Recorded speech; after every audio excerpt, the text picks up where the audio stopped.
दोस्तों मेरा नाम है इजहार खान, आप दे रहे हैं यूट्यूब।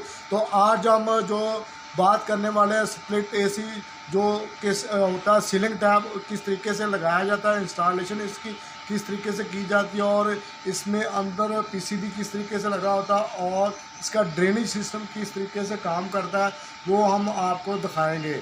और इससे पहले कि दोस्तों वीडियो की तरफ जाए, आपसे एक रिक्वेस्ट है, इस चैनल पर नया है तो इसको सब्सक्राइब जरूर कर लें और बेल के बटन को आज नोटिफिकेशन पे ऑन कर लें। तो चलते हैं दोस्तों वीडियो की तरफ। तो दोस्तों ये सामने हमारे से स्प्लिट यूनिट जो ना सीलिंग टैप है, तो इसमें सामने हमारे डिस्प्ले नज़र आ रहा है। इसी तरह उसी तरह डिस्प्ले है इसका रनिंग और ये हीट एंड कूल है। पावर का बटन लगा हुआ है, इधर से भी ऑन ऑफ हो जाता है और मोड से भी हो जाता है। और ये ग्रिल नज़र आ रही, इस जगह से इसने हवा को सक करना है और चारों साइडों पे डक्ट बनी हुई है। लोअर के थ्रू ये ना कोनों पर साइडों पे हवा चारों तरफ थ्रो हो जाती है।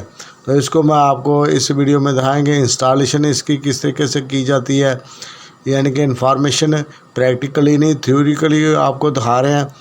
तो इन चारों तरफ से जो ना हवा आने ऑटो ना, ये फ़िल्टर की ग्रिल जो है इन दोनों से उसे दबाएंगे तो ग्रिल खुल जाएगी और फिल्टर हमारे सामने आ जाएगा। तो इस तरीके से हम इस फ़िल्टर को निकाल के सर्विस कर सकते हैं।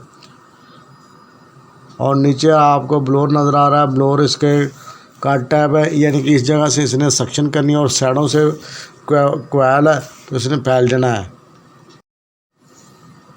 तो साइडों से दोस्तों इसकी हवा ने फैलना है और इसकी एफिशिएंसी काफ़ी बेहतर है आम स्प्लिट की बानिस्बत।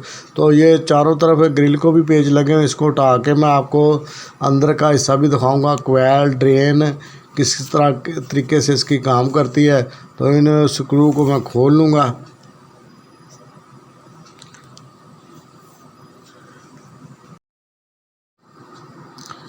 तो दोस्तों ये टॉप साइड है, इसने नीचे को आना है। तो दूसरी साइड ने ऊपर से लगना है, हैंगर से चारों कोनों पे इसके लगे हुए हैं कट, ये एल टैप इसमें लगे हुए हैं ब्रैकेट। तो इस तरीके के साथ इसने छत के साथ हैंगर हो जाना, जैसे सीलिंग लगाई जाती है सीलिंग के साथ इसने बराबर लगना होता है, बाकी का हिस्सा ऊपर रह जाएगा। तो एल टैप ब्रैकेट के साथ भी आप लगा सकते हैं। तो ये वाले आप देख रहे होंगे, लेकिन इसको ज़रा सर्विस करना और उतारना मुश्किल है। तो दोनों तरफ दो दो पॉइंट है इस यूनिट में, हो सकता है किसी कंपनी में डिफरेंट भी हो। तो इससे के नीचे इसका आउटडोर भी पड़ा हुआ है, उसके बारे में भी आपको बता, वो तकरीबन सेम ही है। दूसरा आप ये इन गैस के इन और लेट देख सकते हैं, इन और आउट। तो ये तकरीबन उसी तरह के जिस तरह आम स्प्लिट के होते हैं। नीचे ड्रेन का पॉइंट है, लेकिन इसमें ड्रेन का फ़र्क है, ड्रेन इसकी खुद ब खुद नहीं होती है, इसको इसमें पंप लगा था। तो ये आप आउटडोर देख सकते हैं, 18,000 BTU का आउटडोर है। तो इतना ज़्यादा साफ पड़ा नहीं जा रहा था, इसमें आप देख सकते हैं तकरीबन सेम ही है, इतना ज़्यादा फ़र्क नहीं है इसमें। और ये बहरीन का है, मेड बाई, बहुत ही अच्छी इसकी परफॉर्मेंस रही। हमारे पास 6-7 साल हो गए हुए इसको चलते हुए और उनकी बानिस्बत बहुत बेहतरीन इनके रिज़ल्ट रहे हैं। ये हमारे पास 2 टन 1.5 टन से लेके तो 3-4 टन तक यूनिट इसके लगे हुए हैं। तो इसी तरह इसकी आउटडोर है कि इन और आउट है। तो बाकी ग्रिल को भी मैं खोल लूँगा, इन पेचों को खोल के तो हम हमारे सामने इन अंदर वाला हिस्सा सामने आ जाएगा, जहाँ से आप इजीली कोयल को देख सकते हैं। सर्विस से इसके करने के लिए इसको पूरे को जनरल उतारना पड़ेगा, फिर जाके सर्विस होगी। तो क्योंकि पानी इसका साइडों पे जाता है, तो ये चारों तरफ इसके जो ना मोटरें लगी हुई, लोअर मोटर जो थ्रो करती हैं, ये चारों कोनों पे हैं, यानी कि एक फ्लिप को एक मोटर लगी हुई है। तो चारों कोनों पे 4 मोटरें हैं। तो इसका तार के साइड पे किया हुआ है। तो अभी मैं इसको भी तार लेता हूँ, 2 पेज ये लगे हुए हैं। ये ब्लोअर का ऊपर वाला हिस्सा भी कवर ले जाए उतर जाएगा, उसके बाद हमारे सामने कोयल आ जाएगा। तो बाकी थर्मापोल की ये ड्रेन बनी हुई, इसको भी मैं खोल लूँगा।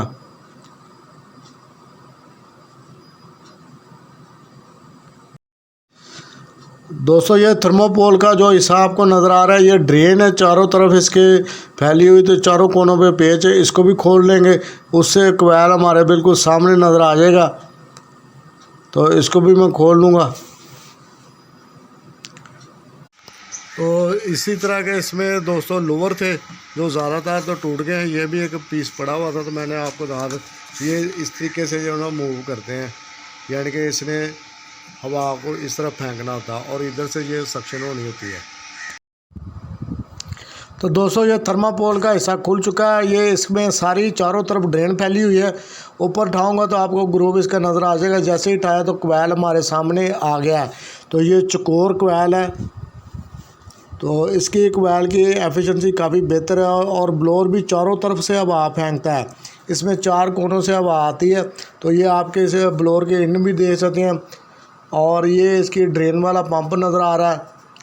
तो इसमें जैसा कि स्प्लिट में होता है या विंडो में या दूसरे यूनिटों में होता है कि ड्रेन मैनुअली अब बाई ग्रेविटी हो जाती है, तो इसमें बाई ग्रेविटी नहीं होती। और ये सेंसर है कोयल का।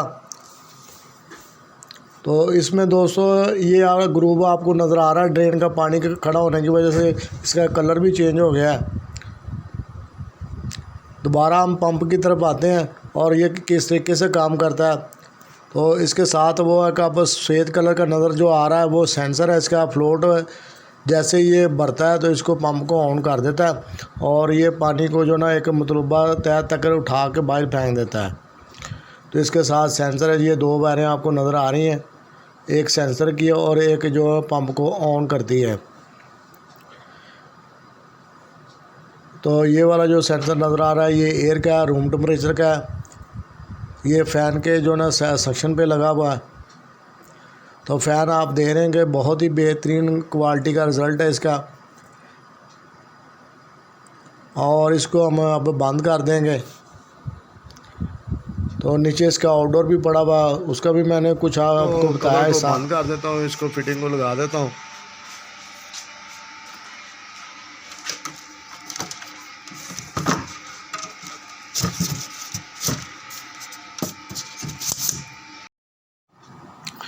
तो दोस्तों ये चारों कोनों को मैंने बैठा दिया है और इसको 4 पेच लगने हैं, इसको बंद कर देंगे।